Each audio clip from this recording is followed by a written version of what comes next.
Які страшны прагноз агучыла Наталья Эйсмонт і якія сумныя навіны яе насмяшылі? Каго прымае Лукашенко і што ён цяпер кажа пра выбары? А таксама, што вядома пра дзікую гісторыю, якая адбылася ў Баранавічах? Вітаем, сябры! Гэта наша Ніва і зараз мы ўсё вам раскажам. Лукашенко і яго людзі працягваюць палохаць беларусаў. Днямі на пачатку канцэрта ён нібыта зачытаў сакрэтнае паведамленне ад сваіх спецслужбаў пра правакацыю ў Беларусі. А сёння Наталья Эйсмонт працягвае нагнятаць і вось так расшифроўвае словы свайго начальника. Настораживает то, что по поступившей информации поводом для обострения ситуации между Россией и Украиной должны стать некие события на белорусско-украинской границе. В частности, якобы беспилотники Российской Федерации, которые якобы залетят с территории Беларуси в Украину. Працяг яшчэ больш страшны. Послухайте сами. Поводом для эскалации может стать именно это, и это может быть использовано Украиной для нанесения ответного удара по Беларуси, в частности, объектам инфраструктуры, это цитата. Естественно, никаких ударов, и украинцы хорошо это знают, с территории Беларуси не происходит. Тем не менее, это может быть попытка втянуть Беларусь в войну. Але навошта гэтае запалохаванне не вельмі зразумела. Магчыма, нагнятаючы сітуацыю, улады спадзяюцца, што беларусы будуць да апошняга трымацца за Лукашэнку. Па логіцы, што з ім можа і не вельмі, але без яго ўсё зусім прападзе. На гэта намякае працяг монолога Натальи Эйсмонт. Президент делает все для того, чтобы избежать эскалации. Вот очередной способ, очередная попытка втянуть. А для чего это нужно? Не исключено, что это один из шагов к дестабилизации обстановки внутри страны в канун президентских выборов. Правда, далей лукашенковская пресс-секретарка переходит до зусім ужо неприкрытой хлусни. Сейчас новая тема. Опять же, якобы мы выкинули беглых из Беларуси на Запад. Но президент не раз об этом говорил, никто никого не выгонял, никто никого не выкидывал. У нас даже комиссия создана по возвращению, именно по возвращению в страну. Ее возглавляет генпрокурор. Мы предлагаем вернуться, люди возвращаются, не нарушал на статьи Уголовного кодекса, доказывай и возвращайся. А те, кто не хотят, это их выбор. А лічбы эміграцыі выклікаюць у Натальи Эйсмонт смех. А беглые кого-то пытаются впечатлить еще и цифрами. Уехало якобы 300 тысяч. Так еще недавно по их подсчетам съехавших был 1 миллион, потом сократились до 700 тысяч. Теперь уже 300. Мы все не можем понять, если честно. Так сколько же вас там? Тут на ўсякі выпадак спецыяльна для спадарні Эйсмонт мы нагадаем, што ў 23-м годзе намеснік міністра ўнутраных спраў Карпянкоў называў лічбу эміграваўшых беларусаў у 350 тысяч чалавек. І калі Эйсмонт знікнення з краіны такой колькасці працаздольнага насельніцтва выклікае смех, то ўсім астатнім не вельмі весела. Тым часам сам Лукашенко зноў прымае гасцей. Спачатку ён сустрэўся з кіраўнікамі выбаркамаў краін СНД і расказаў ім, як цяпер успрымае выбары. Электоральные кампании уже давно перестали быть технической процедурой, как я уже сказал. Это уже откровенно будем говорить поле боя, предвыборные и выборные периоды, где главным действующим лицом являются органы Центральной избирательной комиссии и избирательной комиссии вообще. І ў прынцыпе словы Лукашэнкі маюць логіку, улічваючы, што ў 20-м годзе на гэтым полі ён разгромна прайграў. Гэта, дарэчы, добра разумее і ён сам. І вось што кажа. Все мы были подвергнуты таким испытаниям, Беларусь в том числе в 2020 году, но мы всегда искренне, честно признавали, что не бывает так, что вот из-за границы на нас надавили, и мы начинаем или шататься, или у нас кто-то по улицам начинает болтаться. Значит, есть и внутренние какие-то причины.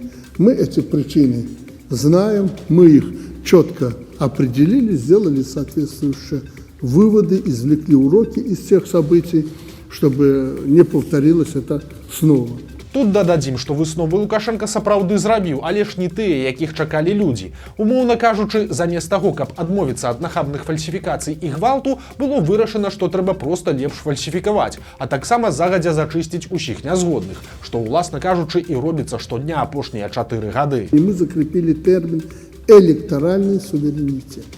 Речь идет о защите наших интересов национальных, неотъемлемом праве государства проводить выборы и референдумы без оглядки на окрики и давление извне. Другая сустрэча Лукашэнкі прайшла з кіраўніком самаабвешчанай ДНР Дзянісам Пушыліным, і ён зноў паабяцаў таму дапамогу і супрацоўніцтва. Губляць Лукашэнку ўжо няма чаго, ды і гэты візіт не першы. Пушылін ужо бываў у Мінску і сёлета і летась. Сам ён хоча ад Беларусі прадуктаў харчавання і тэхнікі, але ж самае цікавае тут, чаго ад ДНР хоча Лукашенка. Варыянтаў тут можа быць два. Магчыма, гэта проста жэст лаяльнасці накіраваны на Пуціна, альбо ёсць і іншы. Пушылін сам кажа, што цяпер у так званай ДНР шмат дзе ідуць вялікія будоўлі, і магчыма, Лукашенка хоча так ці інакш у гэта ўпісацца і банальна зарабіць грошай. Яшчэ адны шакуючыя кадры. Вось так выглядаў пасля вызвалення Артём Задруцкі, беларус, які адсядзеў у калоніі за адно слова ў каментарах. Пад відэа страляніны ў кватэры Андрэя Зельцара Задруцкі напісаў слова «карнік», і ўжо на наступны дзень па яго прыйшлі сілавікі. Затым быў ізалятар на Акрэсціна, жодзінская турма, суд, 3-гадовы вырак і наваполацкая калонія. Акрамя таго, у зняволенні мужчына застаўся без жонкі. Тая проста даслала паперы пра развод, а таксама Артём страціў слых на адно вуха.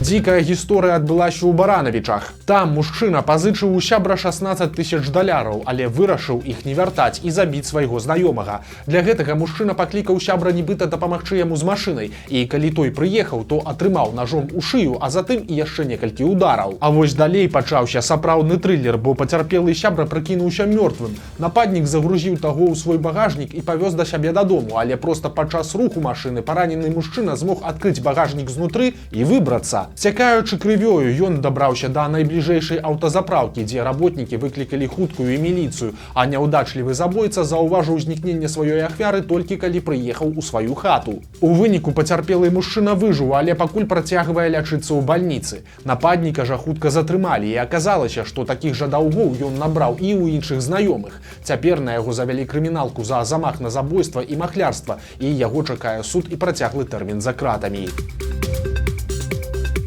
Незвычайныя вакансіі. На ферму пад Баранавічамі шукаюць даярку і намесніка дырэктара. Прычым заробкі абяцаюць аднолькавыя – у 1800 рублёў. Як заўважыў партал «Зеркала», для працы даяркай патрабаванняў няма ніякіх. Падобна, што возьмуць нават без вопыту працы. Але ж ад намесніка дырэктара чакаюць вышэйшую адукацыю, вопыт як мінімум 5 гадоў, уласную машыну і высокі ўзровень ведання англійскай мовы.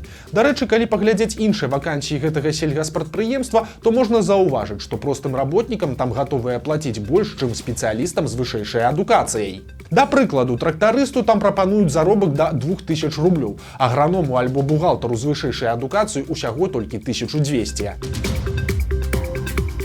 Чарговая аблава прайшла ў Глыбокім. Там губажнік схапіў найменш 12 чалавек. Паводле праваабаронцаў, хапун адбыўся напрыканцы мінулага тыдня і працягваўся некалькі дзён. Затрымана не менш за 12 чалавек, у тым ліку краязнаўца і грамадскі актывіст Павел Лаўрыновіч. На відэа затрыманыя кажуць, што ў жніўні 2020 года бралі ўдзел у пратэстах. Адзін з іх удакладняе, што гаворка ідзе пра мітынг 16 жніўня, падчас якога ён перакрываў дарогі. Акрамя таго, у роліку сілавікоў прадэманстраваныя кадры жорсткіх затрыманняў. Аднаго мужчыну са зламанай рукой паклалі тварам на падлогу. Цяпер сілавікі пагражаюць, што затрыманні ўсіх нелаяльных да ўлады пройдуць нават у дзяржаўных установах. Вядома, што частку тых, каго схапілі ў Глыбокім, адправілі ў Віцебскае СІЗА. Гэтым людзям свеціць крыміналка і рэальны тэрмін у калоніі. Таксама аблава адбылася ў Століні. Набліжаны да губажнік тэлеграм-канала публікаваў відэа затрымання як мінімум 5 мужчын, але па якім артыкуле яны затрыманыя і дзе цяпер знаходзяцца, невядома. Бывае і такое. Правакатар, які падманваў беларускія медыя, цяпер сам стаў палітвязням. Гаворка ідзе пра Гамельчука Яўгена Катлярова, вядомага пад псеўданімамі Яўген Какой-то і Мікіта Канцавы. Раней ён працаваў кіроўцам, а паралельна пісаў даносы на журналістаў, а таксама укідваў дэзінфармацыю ў незалежную прэсу. Час ад часу гэта ўдавалася. Так, напрыклад, Катляроў даваў фэйкавыя інтэрв'ю Белсату і Зеркалу, а ў 21 годзе мужчына даваў паказанні на гомельскага праваабаронцу Леаніда Судаленку і вінаваціў таго ў арганізацыі пратэстаў. Пару месяцаў таму Катляроў раптам знік і цяпер знайшоўся ў раскладзе судоў. Аказалася, што правакатар цяпер сам праходзіць па артыкулах, па якіх масава судзяць апанентаў улады. Катлярова вінавацяць у дыскрэдытацыі Беларусі і абразе прадстаўніка ўлады. Але што канкрэтна ён зрабіў, невядома. Пакаранне за такое да 4 гадоў плюс, як правіла, вялікі штраф. Прычым такі парадокс. Праваабаронцы заявілі, што калі правакатара адправяць у калонію, то яго прызнаюць палітзняволеным. 3 смерці ў агні. За мінулыя суткі на пажарах загінулі 3 беларусаў. У Бярозаўскім раёне навядзенне парадку на ўчастку скончылася бядой. Падчас палення сухой расліннасці ў агні загінула 54гадовая жанчына. У Бабруйску пажарныя прыехалі тушыць гарэнне бытавога смецця і ў ходзе ліквідацыі пажару ратавальнікамі быў знойдзены чалавек без прыкмет жыцця. Асоба загінулага і абставіны ўзнікнення пажару высвятляюцца. Яшчэ адзін мужчына загінуў у Бабруйскім раёне. Там у вёсцы загарэўся прыватны дом.